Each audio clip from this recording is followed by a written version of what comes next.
各位紐約嘅街坊老友記，大家好！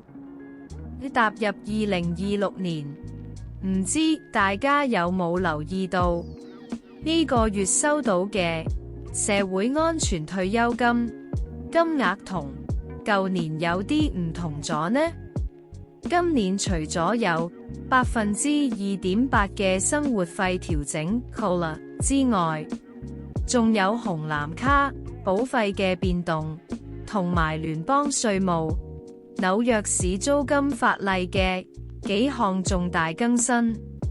今日呢條片，我會用3分鐘時間同大家逐一拆解，確保大家攞足社會安全退休福利，唔好白白損失自己應得嘅錢。首先講下大家最關心嘅加薪幅度。2026年嘅社會安全退休金加幅係2.8%。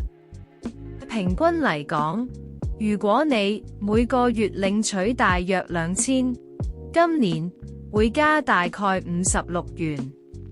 但係大家要留意，今年嘅紅藍卡 Part B 保費亦都加咗價，由舊年嘅185元加到去202.90元。因為呢筆保費通常係直接喺你份糧度扣，所以計反條數，好多人實際落袋嘅加薪可能只有30元到40元左右。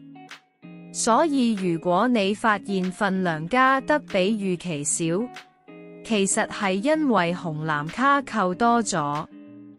好多喺紐約住嘅老友記，為咗幫補下生活費，領取社會安全退休金期間都會去做下兼職工作。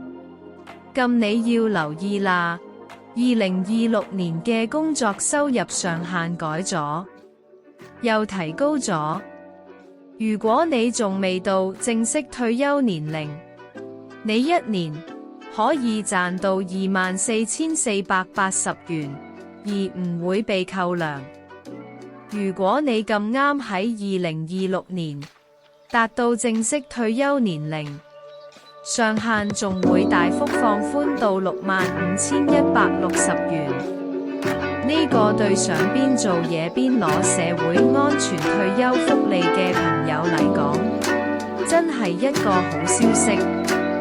跟住落嚟呢個係重點，今年報稅，65歲或以上嘅長者有一個全新嘅6000元額外扣稅額。如果你哋兩公婆都係65歲以上，就可以扣成12000元。呢個可以大大減低你哋嘅稅務負擔。至於紐約市嘅租金凍結計劃，目前年收入上限仲係5萬，但大家要密切留意，政府依家正喺度推動將上限加到67,000元，並同通脹掛鈎。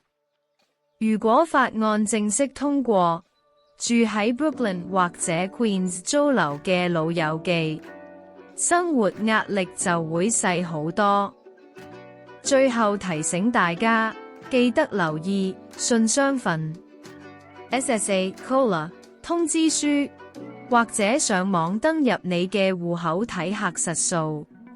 如果你覺得今日呢條關於社會安全退休金嘅片幫到你，請大家幫手點個讚，同埋訂閱我哋嘅頻道，獲取更多紐約最新資訊。